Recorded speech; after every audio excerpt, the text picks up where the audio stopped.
Est-ce que tu te rends compte qu'on est entouré de marques à travers des logos, des slogans, des couleurs, les jingles? Mais on pourrait se poser la question, comment est-ce qu'on en est arrivé là?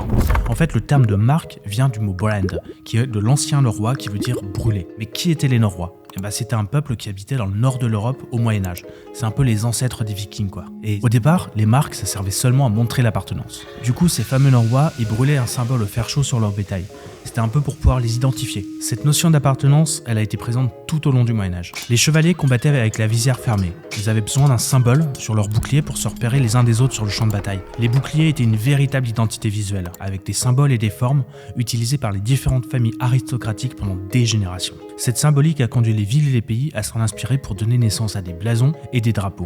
C'est seulement à partir du XVIIe siècle que les marques vont véritablement prendre une dimension commerciale. Le commerce international et l'essor industriel vont véritablement permettre à certaines marques d'éclore, comme des marques d'alimentaire, d'automobiles ou encore de boissons. Les artisans donnaient leur nom à leur entreprise, et certains sont encore très célèbres aujourd'hui, notamment Henry Ford ou encore Jacob Schweppes. Puis, rapidement, les noms de famille ne suffisaient plus. Du coup, il fallait trouver autre chose d'un peu plus ingénieux pour pouvoir se démarquer de la concurrence. C'est alors que les logos et les slogans ont fait leur apparition. Par exemple, si on voit des arches jaunes, on pense directement à McDonald's. Si on voit une pomme croquée, ça nous fait penser à Apple.